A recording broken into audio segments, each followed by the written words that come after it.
Hi students, in today's section we are discussing about optoelectronic devices. Okay, these are semiconductors in which carriers are generated by the photons. Okay, these optical electronic devices based on the technologies of optics and electronics. Okay, optoelectronic devices based on technologies of optics and electronics. Understand now? That's why the name is given as the optoelectronic devices. Okay, these are classified into two types. The first one is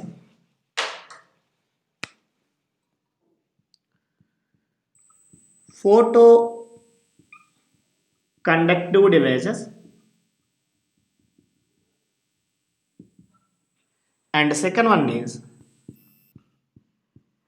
photovoltaic devices. First one is photoconducting devices. Second one is photovoltaic devices. So in photoconducting devices, these devices require an external source. Okay, these photoconducting devices require an external source, and the best example for these photoconductive devices are LED and photodiode. Now, photovoltaic devices. For photovoltaic devices, they do not require any external source, and they generate the voltage. That's why the name given as the voltaic. Okay, they generate voltage without requirement of the any external source. The best example is solar cell.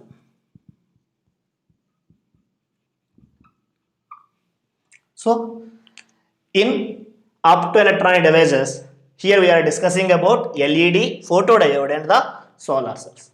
Understand? So first of all, we may go through the LED. So LED means light emitting diode. The name which indicates that it converts electrical energy into the light energy. Okay? Light emitting diode converts electrical energy into the light energy. Okay? It is a heavily doped PN junction diode and which emits the spontaneous light when it is connected in the forward bias. Okay, so the most important thing is light emitting diode is one type of the PN junction diode which always connected in the forward bias. Okay, so a heavily doped PN junction diode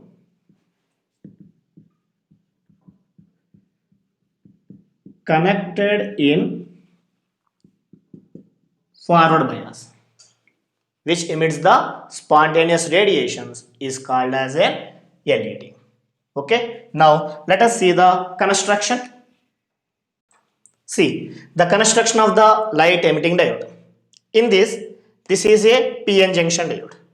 Okay, in generally we are made the PN junction diode with the germanium or silicon semiconductors now, but for LEDs we are using gallium arsenide or indium phosphide type of semiconducting materials. Okay, so here the PN junction diode is made with gallium arsenide or indium phosphide type of semiconducting materials, and they have some metallized contacts here. Understand now? Next, we said it is a PN junction diode which is connected in forward bias now. Forward bias means the P side of the semiconductor connected to the positive terminal of battery and N side is connected to the negative terminal of battery. No? So now the PN junction diode is in the forward bias. Understand? So here the current is passes through the diode from positive terminal of battery to the negative terminal of battery. Understand? Now, what is the purpose of using the resistance R here? Okay, it's very very important. Here the resistance R is used to control the intensity of the light which emitted from the PN junction diode, and secondly it always protect the LED from damage. Okay, and it limits the current through the diode. So how can you choose the resistance? Resistance formula R is equal to V minus V LED by the current I. Understand now? So this is the construction. Understand?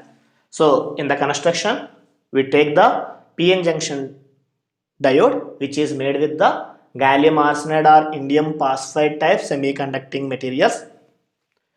It is connected in forward bias in order to protect the LED from damage, and to limit the current through the LED, a proper resistor should be connected. Okay, it always controls the intensity of light emitted from the LED. Understand? Now let us see what happening when you connected a battery to the PN junction diode. See here, it is in forward bias.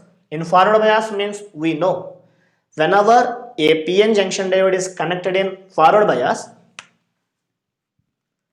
height of barrier potential decreases and thickness of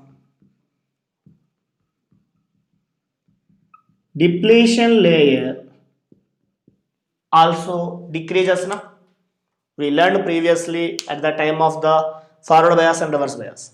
Okay, in case of forward bias, what happens? Height of the barrier potential decreases, thickness of depletion layer will be decreases. So the depletion layer now becomes thinner and thinner. That's why the electrons in the n region, okay, because in n-type material the majority charge carries electrons, we know it now, and in p-type semiconductor majority charge carriers are holes now. So the electrons in the n region injected into p region recombine with the holes. Okay, what happens? The electrons in the n region injected into p region and combine with the holes. Similarly, the holes in the p region injected into n region combine with the electrons. Okay, electrons injected into p region combine with holes injected into the n region and combine with electrons. Due to this, electron hole pair is formed.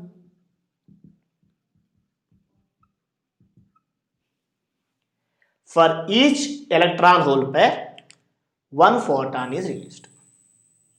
Okay, for each electron hole pair, one photon is released, and whenever the photon is released from this place, okay, these photons have some energy now. So the energy of these photons is lesser than or equal to the band gap or energy gap of the semiconductor. Okay, so energy of photon lesser than or equal to energy gap of semiconductors. Sir, why sir? During formation of electron hole pair, some energy is radiated in the form of heat and some energy released in the form of photons. So it loses certain amount of energy now. That's why the energy of photon is always lesser than the energy gap of the semiconductor devices. Understand? This is the construction and working of the LED. Clear? Now, let us see the choice of semiconducting materials used in the LEDs. Okay, for suppose I want red LED. So the LED which emits the red color, green LED emits green color, yellow LED, white LEDs is there. Okay, so all these colors are related in the visible region. We know the wavelength of visible region.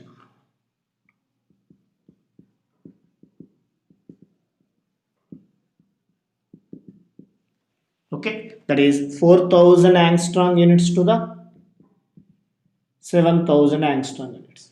So our eye catches only this wavelength region light only. So red, yellow, green. I think you remember about the Vibgea, and the combination of all the colors is nothing but the white color now.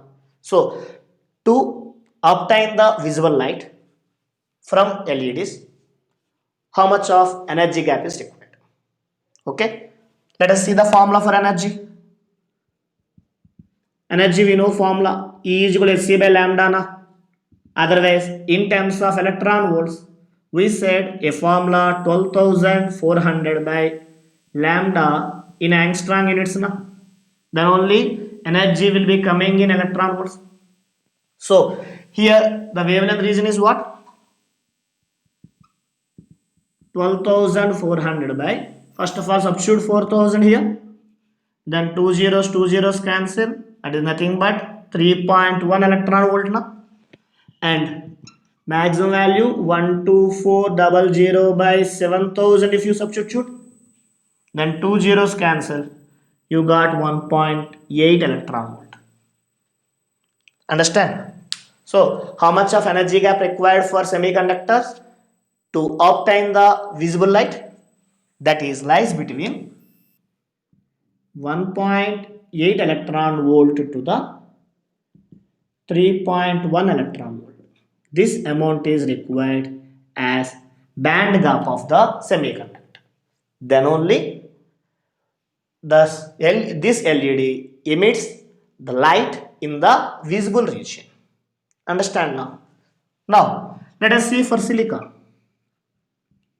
We know the energy gap of silicon is 1.1 electron volts now, and for germanium energy gap is 0.7 electron volts now. Okay, that indicates these values are lesser than 1.8 or not. That's why from these silicon and germanium semiconductors we didn't get the light emitting diodes in visible region. Okay, that's why we are not using. Okay, so if you use the gallium arsenide phosphate, okay, here X indicates the concentration level and whose energy gap is always greater than the 1.8 electron volt. If it is more than the 1.8 electron volt, then this type of materials always emits the light in the visible region. Understand? For example, gallium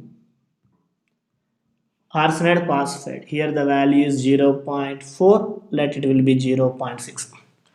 Gallium arsenide 0.6, phosphate 0.4, whose energy gap is nearly 1.9 electron volt. Okay, that's why it emits the red light, which emits red light. If you use the gallium phosphide only, it emits the green light, sometimes red light also. Okay, so here X is nothing but the concentration level of the phosphorus. Okay, so for gallium arsenide, if you doped with gallium arsenide is doped with the phosphorus, then we got the gallium arsenide phosphide. Understand? So for different colors we are using the different types of materials. Understand now? Why don't you use the germanium silicon for LEDs? Because this germanium silicon has energy gap which is lesser than the 1.8, so visible light is not obtained. Understand now? Please note it down. Now let us see the uses of light emitting diode. The first one is some infrared LEDs are used in the burglar alarms and in your remote control device. I think in TV remote there is some LEDs there at the front edge. Okay, let us see that one. If you press any key, no light will be emitted from that one. You didn't observe any light from that one. Okay, if it is working or not, if you have any doubt, take the remote and place before your camera of the cell phone, press it, then you are observing sudden light. Okay, that remote control, that remote is placed before the camera, okay, backside of camera. Understand? And if you press any key, then certain light will be emitted. With normal eye, naked eye, you didn't observe that light which is emitted from the remote control. If you have any doubt, just observe it. Okay, because of in remote control we are using the infrared LEDs. Infrared LEDs are made with the gallium arsenide. Okay, we didn't dope with any phosphate. Generally we are taking the gallium arsenide whose energy gap is nearly 1.4 electron volt. That's why this gallium arsenide is emitted the light which is not in the visible region, it is in the infrared region. That's why it is called as infrared LEDs. Understand now? And the second one, these are used in the scanning circuits for feature phones and particularly in the calculators, digital wall clocks, multimeters, etc. We are using 7-segment display now. 7-segment display means like this.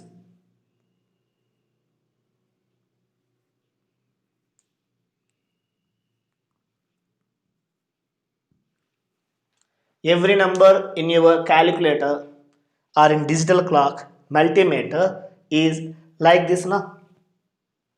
Are you understand? If you remove the middle one, then you got, see, 0 now. If you remove all these sides, you got 1.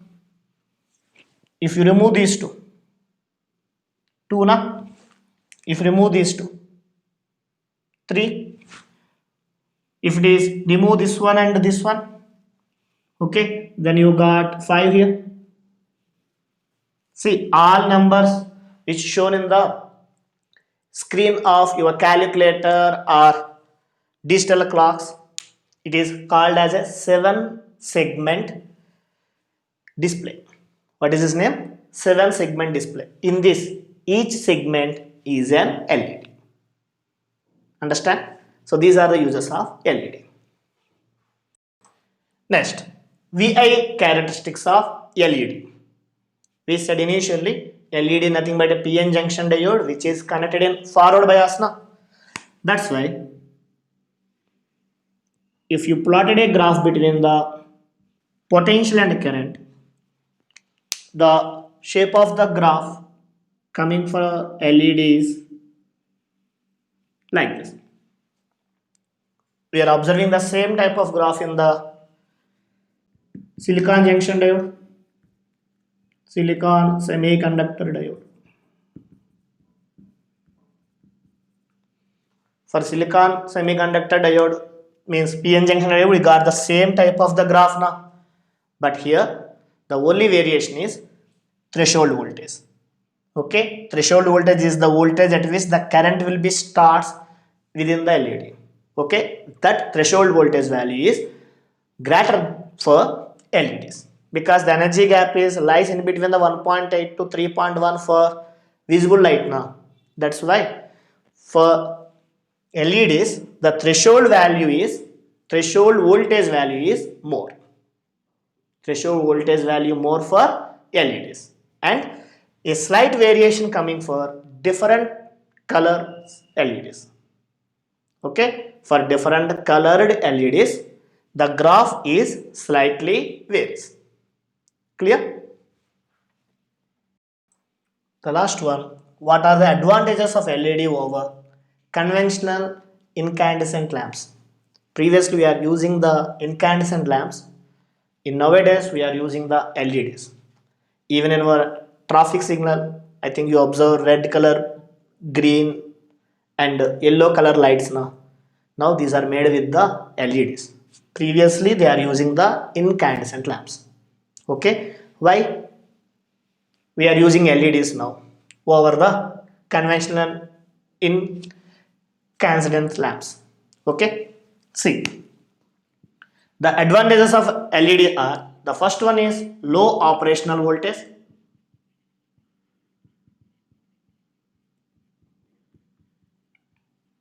and low power consumption. So it takes less power and operation voltage also very less. And second one, they are cheap, cost sir. And third one, they have the long life compared to the incandescent lamps. The life of the LEDs is good. And last one is the fast action. What is the last one? Fast action and no warm time required.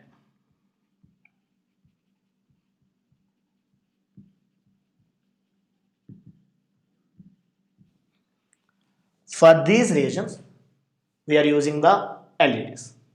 Understand? So this is about the LED. So what is an LED?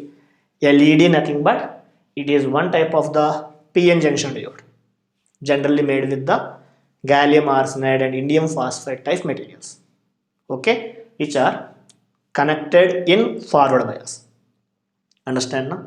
So the energy gap of LED to obtain in the visible light is always lies in between the 1.8 electron volt to the 3.1 electron volt. Understand? And the VI characteristics of the LEDs are similar to the silicon junction diode.